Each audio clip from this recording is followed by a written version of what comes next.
এয়া আকাশবাণী তেজপুৰ। আজিৰ অতিথি। শ্ৰোতাসকল, আজিৰ অতিথি অনুষ্ঠানত আমি কথা পাতি আছোঁ শোণিতপুৰ জিলাৰ সৰ্বাংগীন উন্নয়নৰ বিভিন্ন দিশসমূহৰ বিষয়ে শোণিতপুৰ জিলাৰ জিলা আয়ুক্ত আনন্দ কুমাৰ দাসৰ সৈতে।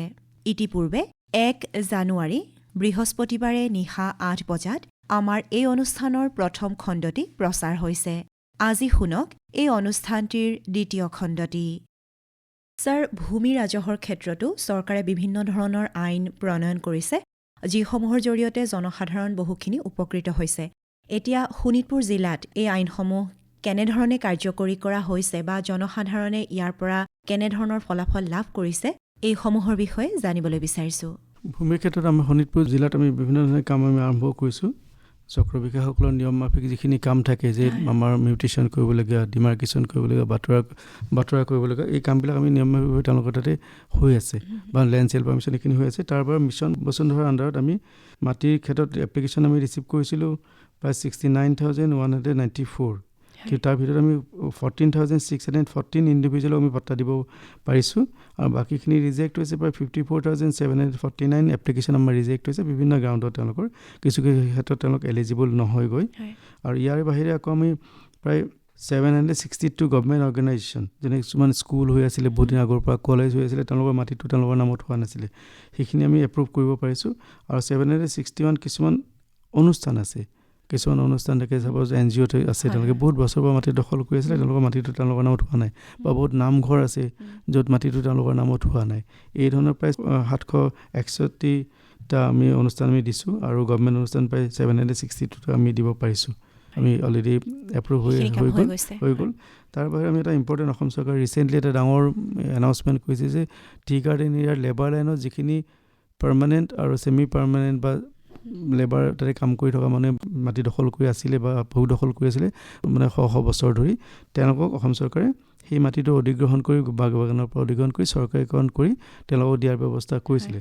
আৰু তাৰ পৰিপ্ৰেক্ষিতত প্ৰথম ফেজ হিচাপে প্ৰতিটো LACত এখন এখনকৈ নিৰ্ধাৰণ কৰিব দিয়া হৈছিলে। আমিও ইয়াত এখন এখনকৈ আমি নিৰ্ধাৰণ কৰি লৈছোঁ। ঢেকীয়াজুলিত আমি এখন গাৰ্ডেন আমি লৈছোঁ তাতে, তাৰপিছত ডিব্ৰু দৰং বুলি গাৰ্ডেনখন আমি লৈছোঁ, আৰু বৰচলাৰ কাৰণে বেচিৰিয়া গাৰ্ডেন লৈছোঁ, ৰঙাপাৰাৰ কাৰণে হাঁহচৰা, তেজপুৰৰ কাৰণে আমি লৈছোঁ নূৰবাৰীখন আছে, আৰু নদৌৰাৰ কাৰণে টুপীয়া। এইধৰণে প্ৰথম পেজত আমি এখন এখনকৈ লৈছোঁ। গোটেইখিনি আমি কাভাৰ কৰিম। এনেকৈ আমি গোটেইখিনি গাৰ্ডেনৰ আমি ছাৰ্ভে ইতিমধ্যে শেষ কৰিছোঁ। ইয়াৰ পাছত তেওঁলোকে উইলিংলি মাটিখিনি ষ্টফা দিব পাৰে, সেই মাটিখিনি, আৰু নিদিলেও আমাৰ যিটো একুইশ্যন প্ৰচেছ আছে, সেইধৰণে তেওঁলোকক ন'টিচ দি কিনে 15 ডেজৰ ভিতৰত সেই মাটিটো একুৱায়াৰ কৰি লোৱা হ'ব, আৰু তেওঁলোকক আমি বাগানৰ শ্ৰমিকসকলক আমি মাটিটো প্ৰদান কৰিম। তাৰ ব্যৱস্থা চলাই থকা হৈছে। আৰু ইয়াৰ বাহিৰে FRC কিছুমান এৰিয়া আছে, ফৰেষ্ট এৰিয়া আছে, য'ত মানে ফৰেষ্ট ৰাইট এক্টৰ অধীনত আমি মাটি দিব পাৰোঁ, বা মাটিৰ অধিকাৰ আমি দিব পাৰোঁ। তাৰো ব্যৱস্থা আমি ইতিমধ্যে লৈছোঁ। এতিয়ালৈকে যোৱা 4 মাহত আমি প্ৰায় 3,517খন পট্টা আমি দিব পাৰিছোঁ, আমাৰ ঢেকীয়াজুলি LAC, ৰঙাপাৰা LAC আৰু নদৌৰা LAC মিলাই কিনে, আৰু মোৰ দেন 1000 আমি FRC মানে ফৰেষ্ট ৰাইট চাৰ্টিফিকেট আমি বাটাবাৰী এৰিয়াত আমি প্ৰদান কৰিম। আৰু ফৰেষ্ট ৰাইটৰ ক্ষেত্ৰতো আমি পট্টা দিবলৈ চেষ্টা কৰিছোঁ, কাৰণ এইখিনি নিদিয়াৰ ফলত তেওঁলোকে বহুত সুবিধাৰ পৰা বঞ্চিত হৈ থাকে, আৰু তেওঁলোকে অধিকাৰ লাভ কৰিব। তেওঁলোকে ধৰক এই পট্টা নোপোৱাৰ কাৰণে তেওঁলোকে পঞ্চায়তত অন্তৰ্ভুক্ত হ'ব পৰা নাই, যিটো আমি নেক্সট ফেজত আমি আৰম্ভ কৰিব পাৰিম। বা ITDP ফালৰ পৰা কিছুমান বেনিফিট তেওঁলোকক দিয়া হয়, বেছিকেলি তেওঁলোক বেছিভাগেই ST মানুহেই হয়, এই সুবিধাৰ পৰা বঞ্চিত হৈ আছে। গতিকে এই পট্টাখন পোৱাৰ পাছতে তেওঁলোকে সেইখিনি সুবিধা তেওঁলোকে লাভ কৰিব। গতিকে আমি ৰিচেণ্টলি ভূমি ৰাজহৰ ক্ষেত্ৰত বাগান লাইনৰ যিটো ছাৰ্ভে কমপ্লিট কৰি পাট্টা দিয়াৰ কামখিনি আমি কৰি আছোঁ। আমাৰ ফেব্ৰুৱাৰীৰ ভিতৰত আমি কমপ্লিট কৰিব পাৰিম। FRC এৰিয়াত আমি পট্টা দিয়াৰ কামখিনি কৰি আছোঁ। যিখিনি এলিজিবল হয় আমি তেওঁলোকক দিবলৈ চেষ্টা কৰি আছোঁ। আৰু মিছন বসুন্ধৰা আণ্ডাৰত মই ইতিমধ্যে ক'লোৱেই, সেইখিনি কাম আমি আগবঢ়াই থৈছোঁ, আগবঢ়াইছোঁ। তাৰপৰা নিয়ম মাফিক কামখিনিতো চলি আছে, চাইকেল অফিচাৰৰ যিখিনি নিয়ম মাফিক কামখিনি আছে, আৰু প্ৰায় আমি ৰিভিউ কৰোঁ এই ক্ষেত্ৰত, যাতে অপ্ৰয়োজনীয়ভাৱে ডিলে নহয়। NOC এখন পোৱাৰ ক্ষেত্ৰত, লেণ্ড চেলৰ NOC এখন পোৱাৰ ক্ষেত্ৰত ডিলে নহয়, বা মিউটেশ্যন এটা ডিলে নহয়। তাৰ কাৰণে চক্ৰ বিষয়াসকলৰ লগত আমি প্ৰায়ে ৰিভিউ কৰি থকা হয়, আৰু তেওঁলোকক এটা ইনষ্ট্ৰাকশ্যনে দিয়া হৈছে যাতে জনসাধাৰণৰ কষ্ট নোহোৱাকৈ তেওঁলোকে কামখিনি কৰি দিয়ে। কাৰণ ভূমিৰ সমস্যা লৈ কিনি প্ৰায় গাঁও অঞ্চলৰ বা কমকৈ জনা মানুহখিনি যাব লগা হয়, বা তেওঁলোকে সঠিক ৰাস্তাটো বিচাৰি নাপায়। গতিকে যাতে তেওঁলোকে বিশেষভাৱে ষ্টেপ লয়, আৰু মণ্ডলখিনিকো যাতে কয় যে এটলিষ্ট চিটিজেন চেণ্ট্ৰিক হিচাপে লৈ তেওঁলোকে কামখিনি কৰাই দিব পাৰে, এইটো কাৰণে ব্যৱস্থা লোৱা হৈছে। এতিয়া যুৱক-যুৱতীসকলৰ স্বনিয়োজন আৰু উদ্যোগীকৰণ এই ক্ষেত্ৰত কেনেকুৱা ধৰণৰ সফলতা লাভ কৰিছে আমাৰ জিলাখনে সেইখিনিৰ বিষয়েও আমি জানিবলৈ বিচাৰিম। স্বনিয়োজনৰ কাৰণে আমাৰ ভাৰত চৰকাৰৰ বহুতকেইটা আঁচনি আছে। ইয়াতে prime minister employment generation programme PMEGP ইয়াৰ আণ্ডাৰত আমাৰ যিখিনি ফাইনেন্সিয়েল লোন প্ৰভাইড কৰাৰ প্ৰভিজনছ আছে, ইয়াৰ আণ্ডাৰত আমাৰ স্কিম আমাৰ ইয়াত চলি আছে। তাৰোপৰি prime minister's formalisation of micro' food processing enterprise schemes, ইয়াত আমাৰ food processing industries set up কৰিবৰ কাৰণে যিটো ফাইনেন্সিঙৰ ব্যৱস্থা আছে সেইটোৰ আণ্ডাৰত আমি ইয়াত কাম কৰি থকা হৈছে ইণ্ডাষ্ট্ৰি বিভাগৰ যোগেদি। তাৰপিছত north east industrial development schemes, ইয়াৰ আণ্ডাৰতো আমাৰ বহুতকেইটা নতুন নতুন ইউনিট আমি আগবঢ়াব পাৰিছোঁ। ইয়াত আমাৰ বেচিকেলি লোনৰ ফেচিলিটিছখিনি কৰিবৰ কাৰণে আমি ব্যৱস্থা কৰি থকা হৈছে ইয়াতে। তাৰোপৰি এটা ইম্পৰ্টেণ্ট আঁচনি আছে PM বিশ্বকৰ্মা বুলি আঁচনি আছে, য'ত আমাৰ আৰ্টিচেন্স এণ্ড ক্ৰাফ্ট পিপুল যিখিনি কাম কৰে হাতেৰে, যিখিনি বা টুল লৈ কিনে যিখিনি মানে কাম কৰে, তেওঁলোকক বিশেষকৈ মেইনলি আমাৰ ব'ট মেকাৰ আছে, ব্লেক স্মিথ আছে, হামাৰ আছে, তাৰপাছত আপোনাৰ locksmith, goldsmith, potter, sculptor, stone breaker, এই ধৰণৰ যিখিনি কাম কৰা মানুহ আছে, এই মানুহখিনিৰ কাৰণে আমাৰ PM বিশ্বকৰ্মা বুলি আঁচনিখন আছে। তাৰ আঁচনি আমি ইয়াত কাম কৰি থকা হৈছে। এতিয়ালৈকে তাৰ আণ্ডাৰত আমি ৰেজিষ্ট্ৰেশ্যন প্ৰায় এপ্লিকেশ্যন আমি ৰিচিভ কৰিছোঁ 20,329।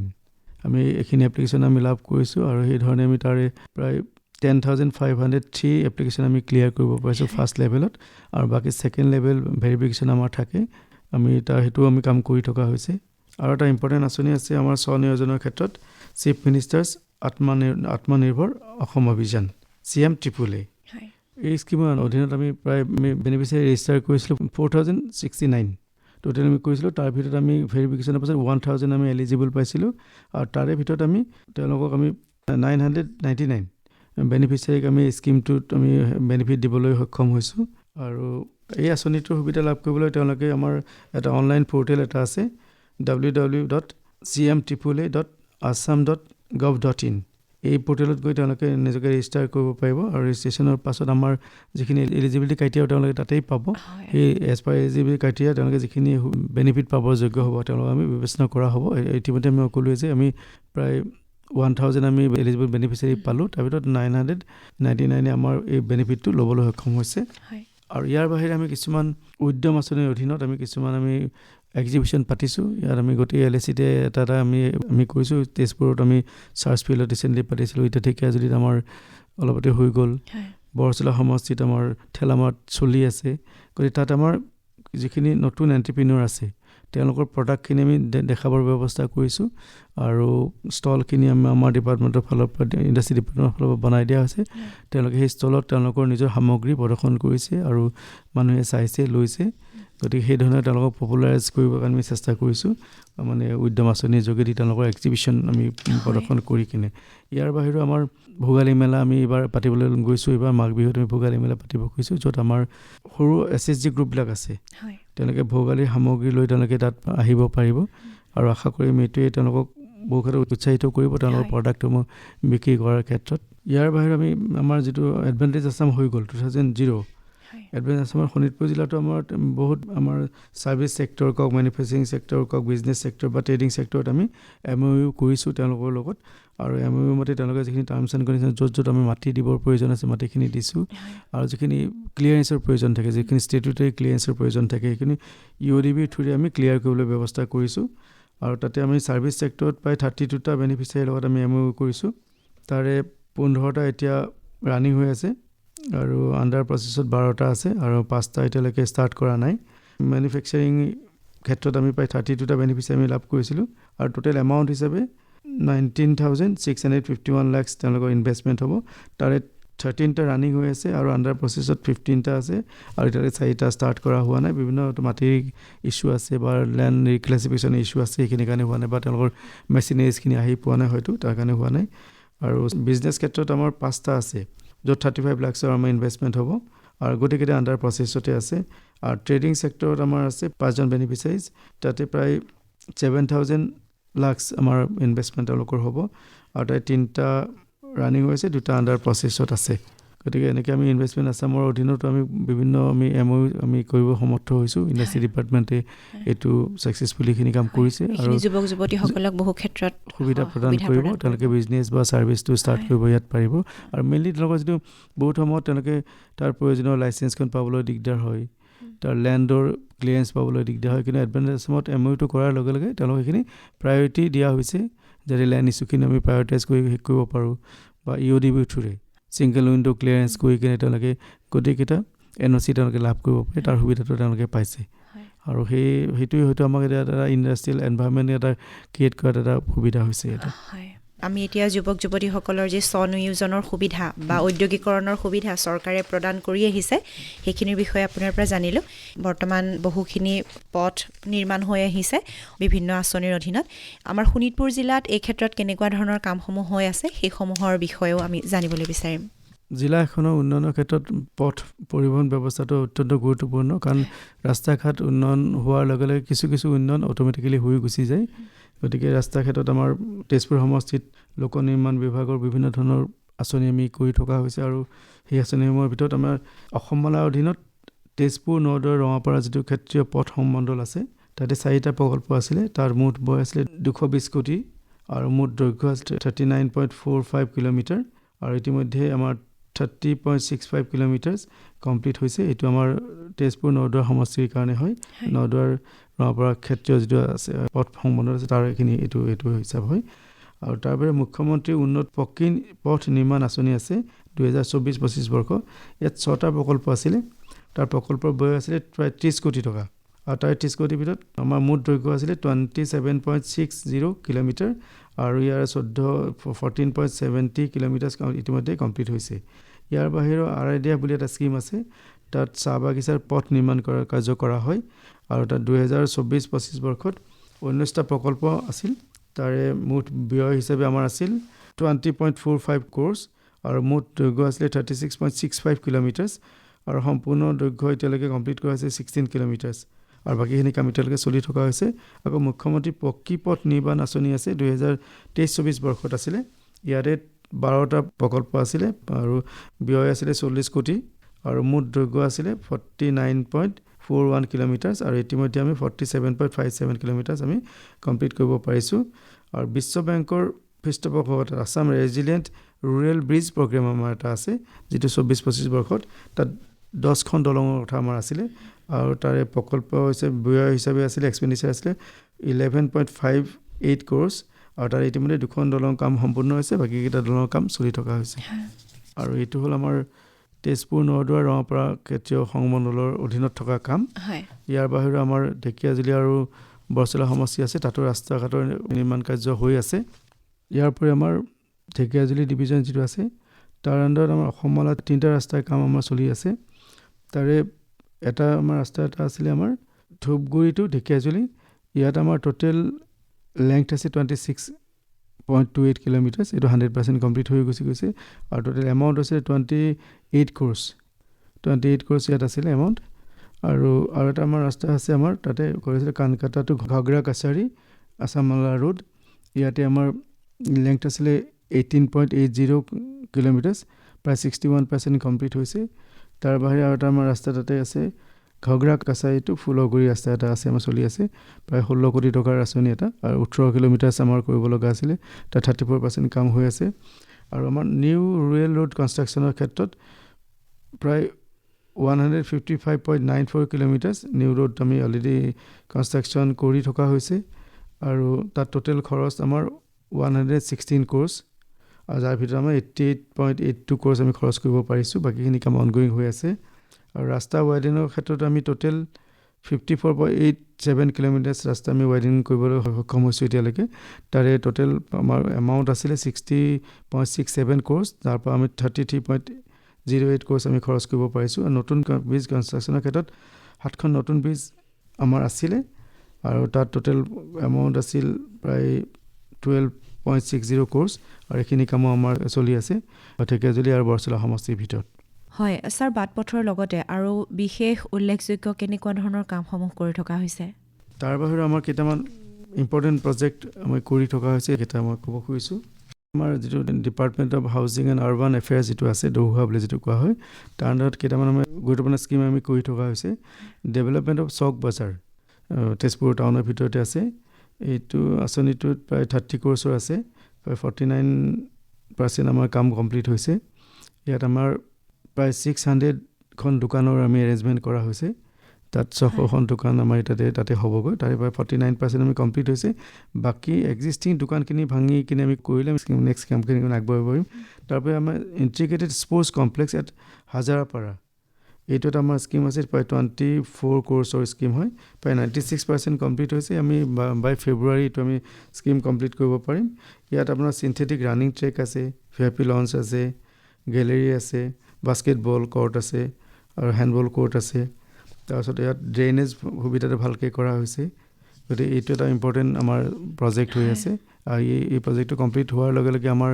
স্পৰ্টছৰ ক্ষেত্ৰত বেছ মানে আমি সুবিধা লাভ কৰিম তাৰপৰা আমাৰ ইয়াত তেজপুৰ কালচাৰেলি এটা হাব বুলি ক'ব পাৰি বিভিন্ন ধৰণৰ কালচাৰেল এক্টিভিটিজ প্ৰায়ে হৈ থাকে আৰু মেইন অসুবিধাটো আমাৰ ভাল অডিটৰিয়ামৰ অভাৱ আছিলে ইয়াত ডিষ্ট্ৰিক্ট লাইব্ৰেৰী কাম আমাৰ চলি থকা হৈছে সেইটো কামো আমাৰ জানুৱাৰী লাষ্টৰ ফালে কমপ্লিট হৈ যাব তাত প্ৰায় 500ৰ ওপৰ বহা কেপাচিটি আছে সেইটো কমপ্লিট হৈ যাব আৰু তাৰ উপৰি এটা আমি কনষ্ট্ৰাকশ্যন অফ টাউন হল কাম অডিটৰিয়াম আছে য'ত 1000 মানুহৰ বহাৰ কেপাচিটিৰে আমি কৰি থকা হৈছে সেইটো প্ৰায় 27 crore আমাৰ প্ৰজেক্ট হয় এইটো প্ৰায় 70% কাম কমপ্লিট হৈছে তাত আমাৰ সুবিধা হ'ব প্ৰায় 1000 মানুহ বহিব পাৰিব তাত অডিঅ' ছিষ্টেম থাকিব তাত ৱাটাৰ ছাপ্লাই আছে তাৰপিছত লাইটিঙৰ গোটেই ফেচিলিটিজ আছে CCTV ছাৰ্ভিলেঞ্চ আমাৰ থাকিব প্ৰায় 10 বিঘা মাটি সামৰি এই প্ৰজেক্টটো কৰি থকা হৈছে এই প্ৰজেক্টটো কমপ্লিট হোৱাৰ লগে লগে শোণিতপুৰ এটা ডাঙৰ অভাৱ পূৰণ হ'ব বুলি মই আশা কৰিছোঁ আৰু বাই মাৰ্চত এইটো কমপ্লিট হৈ যাব প্ৰায় 70% কাম কমপ্লিট হৈছে আৰু 1000 মানুহৰ সুবিধা হ'ব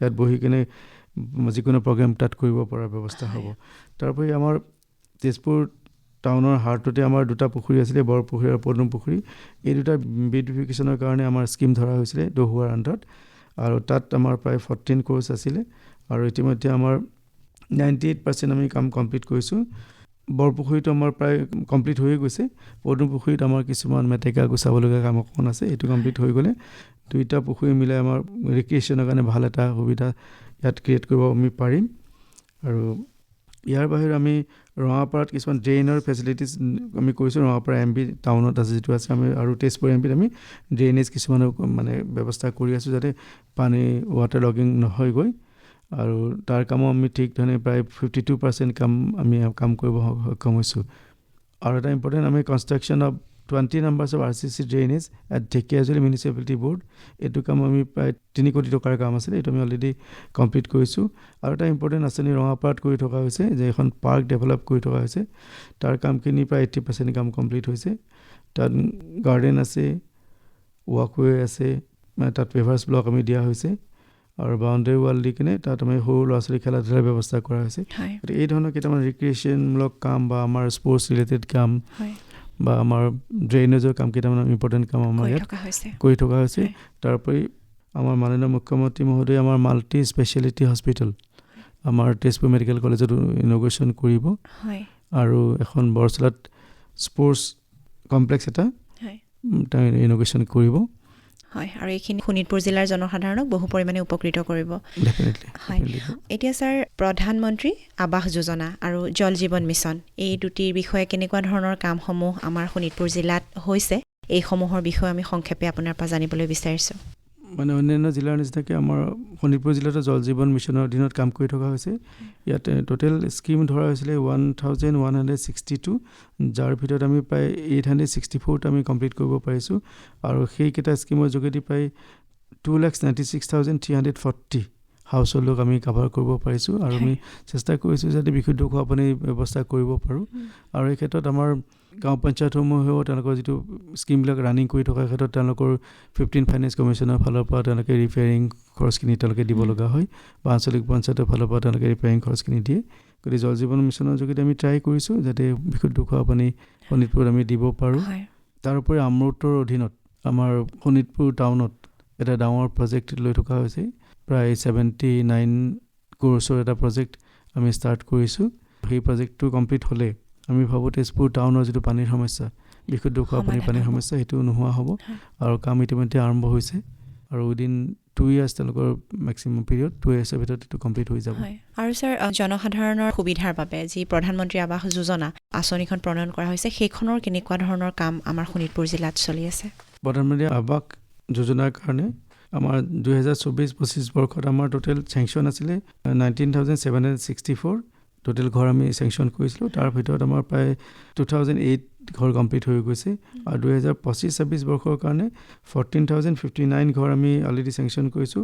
তাৰ ফাৰ্ষ্ট ইনষ্টলমেণ্টটো 9 ডিচেম্বৰ চেৰিমনিয়াছলি অনাৰেবল CM ছাৰৰ যোগেদি আমি ডিষ্ট্ৰিবিউশ্যন কৰা হৈছে আৰু প্ৰতিখন গাঁও পঞ্চায়ততে আমি এই ধৰণৰ ডিষ্ট্ৰিবিউশ্যন ব্যৱস্থা কৰিছোঁ। আৰু এই ঘৰৰ ক্ষেত্ৰত আমাৰ টোটেল চেংচন এমাউণ্ট থাকে ঘৰটোৰ নামত প্ৰায় 1,30,000 তেওঁলোকৰ থাকে আৰু যিটো 3টা ইনষ্টলমেণ্টত দিওঁ। আৰু ইয়াৰে আমাৰ বাকীখিনি এমাউণ্ট যিখিনি থাকিলে 1,30,000 হ'ল তেওঁলোকৰ চেক হিচাপে তেওঁলোকৰ দিছে। বাকী এমাউণ্টখিনি তেওঁলোকে MG এনৰেগাৰ যোগেদি তেওঁলোকৰ ৱেজ ৰেট হিচাপে তেওঁলোকে লাভ কৰে। টোটেল এমাউণ্ট হৈ গৈ 1,54,320। এইটো খৰচতে তেওঁলোকে ঘৰটো বনাব লগা হয়। আৰু অন্যান্য জিলাৰ নিচিনাকৈ ইয়াতো আমি কাম কৰি আছোঁ আৰু 3টা ইনষ্টলমেণ্টত আমি ফাণ্ডটো দি আছোঁ। ইয়াৰ উপৰি আমাৰ যিটো টাউন এণ্ড কাণ্ট্ৰি প্লেনিঙৰ যিটো এৰিয়া আছে য'ত মানে আমি প্ৰধানমন্ত্ৰী আৱাস যোজনা আৰবান বুলিও ক'ব পাৰোঁ, তাৰ অধীনত আমি প্ৰায় 2025ত 3,500 ঘৰ আমি কমপ্লিট কৰিছোঁ। আৰু 2026ত আমি টাৰ্গেট লৈছোঁ প্ৰায় 4,000 ঘৰ আমি কমপ্লিট কৰিব পাৰিম। সেইটো PMA 1.0 আধাৰত আমি কৰিছোঁ আৰু PMA 2.0 আৰম্ভ হৈছে আৰু য'ত আমি 4,000 ঘৰৰ কাৰণে আমি টাৰ্গেট লৈছোঁ আৰু এই 4,000 ঘৰ আমি এই বছৰত আমি কমপ্লিট কৰিবলৈ সমৰ্থ হ'ম। হয় ছাৰ, এইসমূহৰ লগতে আৰু কেনেধৰণৰ উন্নয়নমূলক কামসমূহ আমাৰ এই জিলাখনত চলি আছে সেইসমূহৰ বিষয়েও জনাওকচোন। ইয়াৰ বাহিৰে আমাৰ প্ৰায় আঁচনি আমাৰ ৱাটাৰ ইছ্যুছৰ আমাৰ আছে কিছুমান আঁচনি আছে য'ত ফ্লাড আৰু ইৰ'জন কণ্ট্ৰলৰ কাৰণে আঁচনিখিনি লোৱা হৈছে। যে ৰিভাৰ বেংক ইৰ'জন আমাৰ ইয়াত আছে, ফ্লাড ইনাণ্ডেশ্যন আছে, আমাৰ চিল্ট ডিপ'জিটত আমাৰ ইন ৰিভাৰ বেড আছে, যিখিনি কাৰণে আমাৰ ৱাটাৰ ইছ্যুছ ডিপাৰ্টমেণ্টে কাৰ্যব্যৱস্থা লৈছে। এতিয়ালৈকে প্ৰায় 7 কিলোমিটাৰ নতুন এম্বেংকমেণ্ট আমাৰ ৱাটাৰ ইছ্যুছৰ ফালৰ পৰা কমপ্লিট হৈছে। 7 kilometre river bank protection from severe erosion থকা যিখিনি এৰিয়া আছে সেইখিনি তেওঁলোকৰ কাম আমাৰ ইতিমধ্যে কমপ্লিট হৈছে। আৰু 5টা নতুন স্কিম ডিফাইণ্ড লোকেশ্যনত আমাৰ চলাই থকা হৈছে। মৰা ভৰলি যিটো ৰিভাৰ আমাৰ আছে সেইটো আমি পুনৰ মানে নতুন ধৰণে সজাই ল'ব খুজিছোঁ। তাতে আমি সেইটো প্ৰায় 64 ক'ৰ্ছৰ এটা নতুন স্কিম আমি ধৰিছোঁ। তাত আমি গোটেই ৱাটাৰ বডিজটো ডেভেলপ কৰিব খুজিছোঁ। 2টা পাৰ আমি বান্ধিব খুজিছোঁ যাতে আমাৰ মানে খোজ কঢ়াৰ সুবিধাৰ ব্যৱস্থা কৰিব পাৰোঁ, এফৰেষ্টেশ্যন আমি কৰিব পাৰোঁ। আৰু যিখিনি নদীৰ পানীখিনি আমি মাছ পোহাৰ লগতে তাত আমি ৰয়িং বা আমাৰ যদি ৱাটাৰ স্পৰ্টছৰ কাৰণে ডেভেলপ কৰিব পাৰোঁ সেইটো আমি প্ৰজেক্ট আমি ইয়াতে লৈছোঁ। অমৃত সৰোবৰ যিটো আমাৰ CIO জিলা পৰিষদৰ অধীনত আমি এটা আঁচনি লৈছিলোঁ অমৃত সৰোবৰ, য'ত মানে 7 হেক্টৰৰ ভিতৰত আমি পুখুৰী খান্দিব লাগে। আৰু সেই ধৰণৰ প্ৰায় 77টা আমি অমৃত সৰোবৰ স্কিম আমি লৈছোঁ। তাৰ ভিতৰত 76টা আমি কমপ্লিট কৰি হেণ্ডঅভাৰ কৰিব পাৰিছোঁ, এটা কমপ্লিট আমি হেণ্ডঅভাৰ কৰিব পৰা নাই। আৰু এই 76 হেণ্ডঅভাৰৰ ভিতৰত 44টা ইতিমধ্যে আমি ইকনমিক এক্টিভিটিছখিনি আমি আৰম্ভ কৰিব পাৰিছোঁ। আমি গ্ৰুপক আমি দিব উৎপাদনক্ষম হৈছে তাৰে। আৰু বাকীখিনিও আমাৰ সৰু সুৰা কিছুমান কাম বাকী আছে যে তাত থকা শ্বেডৰ কাম কৰিব লগা আছে, অকণমান ফেঞ্চিঙৰ কাম কৰিব লগা আছে বা অকণ প্লান্টেশ্যন আছে। সেইখিনি কাম কমপ্লিট হৈ নোযোৱাৰ কাৰণে আমি হেণ্ডঅভাৰ কৰিব পৰা নাই, কিন্তু সেইখিনিও কামো খুব সোনকালে কমপ্লিট হৈ গুচি যাব। CIO জিলা পৰিষদৰ আণ্ডাৰত আমাৰ MG এনৰেগা যিখিনি আঁচনি আছে তাৰ ভিতৰত আমি টোটেল স্কিম লৈছিলোঁ যোৱা বছৰটোত 24-25ত 7,956টা আমাৰ স্কিম আছিলে। তাৰ ভিতৰত আমাৰ 3,876টা আমাৰ স্কিম ইতিমধ্যে কমপ্লিট হৈ গৈছে আৰু বাকীখিনি আমাৰ অনগয়িং হৈ আছে। প্ৰায় কমপ্লিশ্যন ৰেট আমাৰ 48.68% হৈ আছে। আৰু এই সময়ছোৱাত আমি গুৰুত্ব দিছোঁ যাতে স্কিমখিনি সোনকালে আমি শেষ কৰিব পাৰোঁ। আৰু এই MG এনৰেগা কামখিনি কৰিব যাওঁতে আমাৰ টোটেল এক্টিভ ৱাৰ্কাৰ জব চিকাৰ আছিলে আৰু তাত আমাৰ আছিলে 1,48,000। আৰু তাৰ ভিতৰত আমাৰ মানে ডিমাণ্ড কৰিছিলে কাম বিচৰা মানুহ আছিলে 46,537 আৰু তাৰ ভিতৰত আমি 39,390 মানুহক আমি কাম দিবলৈ সক্ষম হৈছিলোঁ। আৰু টি গাৰ্ডেন এৰিয়াত আমি টোটেল MG এনৰেগাৰ আণ্ডাৰত আমি কাম লৈছিলোঁ 59টা আৰু তাতে আমি জব কাৰ্ডৰ যোগেদি আমি প্ৰায় 9,976 মানুহক আমি কাম দিব পাৰিছিলোঁ। আৰু মেণ্ডেজ বুলি আমি যদি কওঁ তাৰমানে প্ৰায় 1,35,661 মেণ্ডেজ আমি ক্ৰিয়েট কৰিব পাৰিছিলোঁ এই টি গাৰ্ডেন এৰিয়াখিনিত।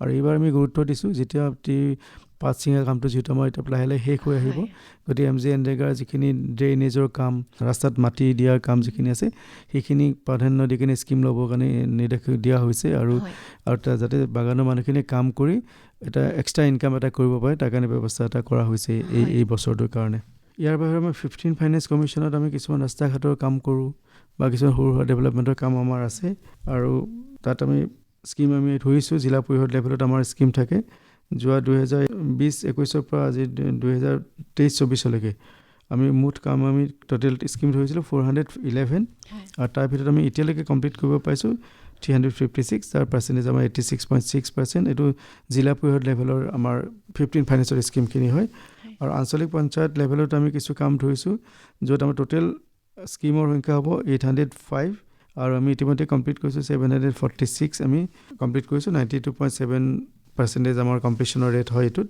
আৰু GP লেভেলতো আমি স্কিম লৈছোঁ আমাৰ 15 ফাইনেন্স কমিশ্যনত GP লেভেলত টোটেল স্কিম আমি ধৰিছিলোঁ 2021 to 2023-24লৈকে 4,805 আৰু কমপ্লিট কৰিব পাৰিছোঁ 4,247 যিটো 88.44% আৰু এই আঁচনিখিনি বেছি গাঁও অঞ্চলৰ কিছুমান ৰাস্তা ঘাটৰ কামখিনি আমি বেছিভাৱে লোৱা আছিলে আৰু কিছুমান আৰ্ট ফিলিঙৰ কাম লোৱা আছিলে আৰু এই আঁচনিখিনিয়ে বিশেষকৈ গাঁও অঞ্চলৰ মানুহ উপকৃত কৰিছে 15 ফাইনেন্সৰ আঁচনিখিনি হয় ছাৰ এটি গুৰুত্বপূৰ্ণ বিভাগ হৈছে শিক্ষা বিভাগ এই শিক্ষা বিভাগৰ কামসমূহ শোণিতপুৰ জিলাত কেনেধৰণে অগ্ৰগতি লাভ কৰিছে এই সমূহৰ বিষয়েও জানিবলৈ বিচাৰিছোঁ শোণিতপুৰতো শিক্ষা বিভাগৰ যোগেদি বিভিন্ন ধৰণৰ আমি কাম কাজ কৰি থকা হৈছে বিশেষকৈ আমাৰ যিটো আমাৰ এপৰ যোগেদি আমাৰ যিটো এটেণ্ডেঞ্চ লোৱা আছে শিক্ষা সেইটো এপৰ যোগেদি সেইটোত আমি গুৰুত্ব প্ৰদান কৰি থকা হৈছে আৰু এটা নতুন পদক্ষেপ লোৱা হৈছিলে যে শোণিতপুৰ জিলাত এপটোৰ যোগেদি এটেণ্ডেঞ্চ দিয়াৰ ক্ষেত্ৰত কিছু পৰিমাণে আমাৰ পাৰ্চেণ্টেজ বহুত কম আছিলে আৰু এই ক্ষেত্ৰত আমি এটা নতুন ষ্টেপ ল'লোঁ যে যিখিনি বিদ্যালয়ে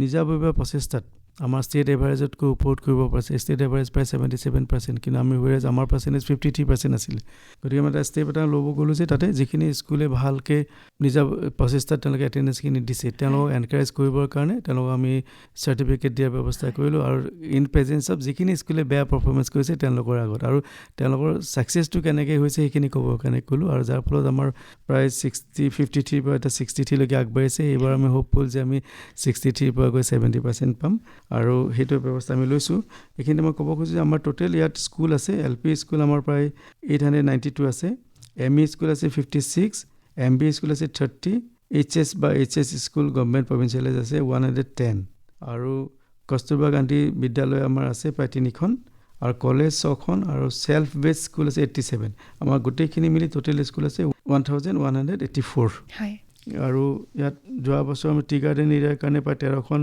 টি গাৰ্ডেন মডেল স্কুল আমাৰ কনষ্ট্ৰাকশ্যন হৈছে আৰু এই বছৰ আমাৰ 9খন কনষ্ট্ৰাকশ্যন চলি আছে আৰু তাৰে ভিতৰত 2খন আমি হেণ্ড অভাৰ কৰিব পাৰিছোঁ আৰু এই মডেল স্কুলখিনি টি গাৰ্ডেনত হোৱাৰ কাৰণে টি গাৰ্ডেন এৰিয়াত আমাৰ শিক্ষা ক্ষেত্ৰত বহুত প্ৰসাৰ লাভ কৰিবলৈ সক্ষম হৈছে আৰু টিচাৰ্ছৰ আমাৰ কিছু অভাৱ আমাৰ আছে ইয়াতে যিখিনি আমাৰ নতুনকৈ ৰিক্ৰুইট হ'ল আমাৰ 266 নতুন টিচাৰ্ছ আহিলে আমি ৰিচেণ্টলি আমি তেওঁলোকক প্লেচ অফ পষ্টিং দিলোঁ আৰু তেওঁলোক অহাৰ ফলত আমাৰ যিখিনি টিচাৰ্ছৰ অসুবিধা আছিলে সেইখিনি কিছু পৰিমাণে দূৰ হ'ব তাৰ বাবে আমি কিছু পৰিমাণে এটাচমেণ্টতো আমি টিচাৰ এংগেজমেণ্ট কৰিব কৰিছোঁ যে ক'ৰবাত যদি টিচাৰ্ছৰ সংখ্যা বেছি হৈছে সেইখিনি ৰেচনেলাইজ কৰি কিনে আমি টিচাৰ্ছখিনি আমি বেলেগ কম টকা স্কুলত আমি নিছোঁ আৰু টিচাৰ্ছৰ কোৱালিটি ইম্প্ৰুভমেণ্টৰ কাৰণে বহুত ট্ৰেইনিং আমাৰ ৱৰ্কশ্বপ আমি পাতি থকা হৈছে সৰ্বশিক্ষা মিছনৰ যোগেদি ৱৰ্কশ্বপ পাতি থকা হৈছে আৰু কি ধৰণে হেণ্ডৰাইটিং বৰ ভাল কৰিব পাৰিব কি ধৰণে মনোগ্ৰাহী কৰিব পাৰে পঢ়াটো তাৰ কাৰণে বিভিন্ন ধৰণৰ ৱৰ্কশ্বপ আমি পাতি থকা হৈছে আমাৰ SSCৰ যোগেদি আমাৰ ইয়াতো নিযুতমইনা আঁচনি আমি অন্তৰ্গত কৰা হৈছে আমাৰ কলেজ বা আমাৰ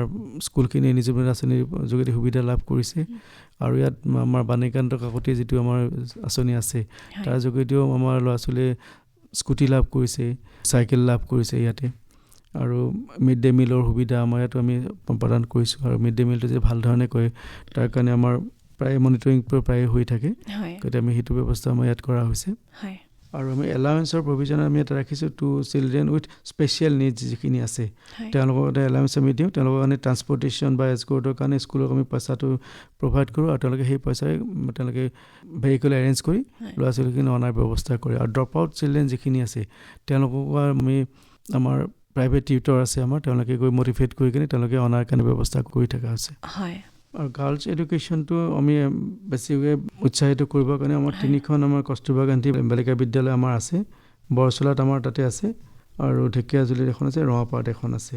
আৰু তাত এতিয়ালৈকে এনৰলমেণ্ট হিচাপে প্ৰায় 140 আছে আমাৰ বৰচলা, 140 আছে ঢেকীয়াজুলিত, আৰু 140 আছে ৰঙাপাৰাত। আৰু এটা আমাৰ আঁচনি এটা আছিলে, আঁচনি মানে এটা ব্যৱস্থা এটা কৰা হৈছিলে, বিদ্যাঞ্জলি বুলি আছে, য'ত আমাৰ গভৰ্ণমেণ্টৰ এটা ইনিচিয়েটিভ আছিলে, য'ত মানে ইণ্ডিভিজুৱেল বা NGO বা CSR থ্ৰুৰে আমি কিছুমান ধৰক fan, ceiling, smart TV, children parks, তাৰ কিটচেন ছেট, ষ্টেচনাৰী আইটেমছ, এই ধৰণৰ বস্তু ব্যৱস্থা কৰিব খুজিছোঁ। আমি তেনেকৈ ধৰণে এইটো বিদ্যাঞ্জলি ব্যৱস্থাৰ যোগেদি কিছু ইণ্ডিভিজুৱেল বা NGOক আমি এনকাৰেজ কৰি কিনে সেই কিছুমান স্কুলত এই ধৰণৰ সামগ্ৰী যোগান ধৰিবৰ কাৰণে তেওঁলোকক এনকাৰেজ কৰিছোঁ, আৰু সেইধৰণে তেওঁলোকে আমাক যোগান ধৰিছে। ইয়াৰ উপৰি আমাৰ PMC স্কুল আছে, আমাৰ SSC আণ্ডাৰত। আমাৰ টোটেল PMC স্কুল 12খন আছে, আৰু টোটেল ষ্টুডেণ্ট আমাৰ তাতে আছে 8,234।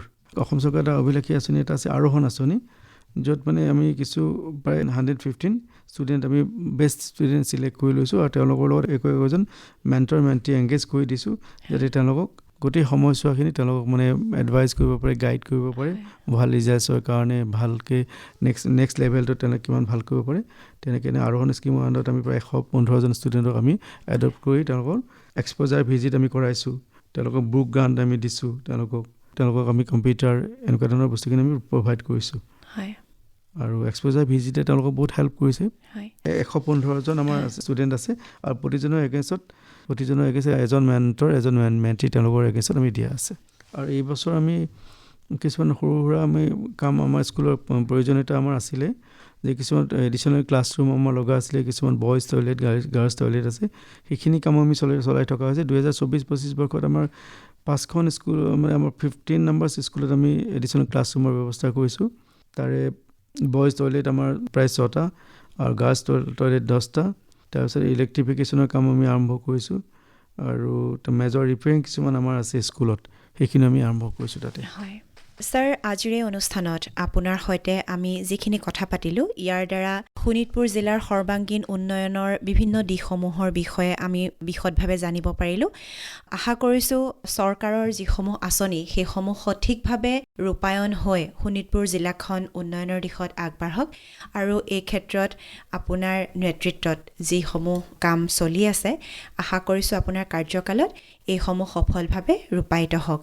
আজিৰ অনুষ্ঠানলৈ আপুনি আহিলে, ইমানখিনি সময় ব্যস্ততাৰ মাজতো আমাক দিলে, তাৰ বাবে আপোনাক আকাশবাণী তেজপুৰ কেন্দ্ৰৰ তৰফৰ পৰা অশেষ ধন্যবাদ জনাইছোঁ। মই আকাশবাণী তেজপুৰ কেন্দ্ৰৰ পৰা ধন্যবাদ জ্ঞাপন কৰিছোঁ, তেওঁলোকে মোক এই সুযোগখন দিয়াৰ কাৰণে। কাৰণ আমাৰ যিখিনি আঁচনি কৰি থকা হৈছে সেইখিনি জনসাধাৰণে জনাটো অতিকৈ প্ৰয়োজন, কাৰণ জনসাধাৰণৰ পাৰ্টিচিপেশ্যন বা এৱাৰনেছ অবিহনে আঁচনিবিলাক আমি সফলভাৱে আমি সম্পন্ন কৰিব নোৱাৰোঁ।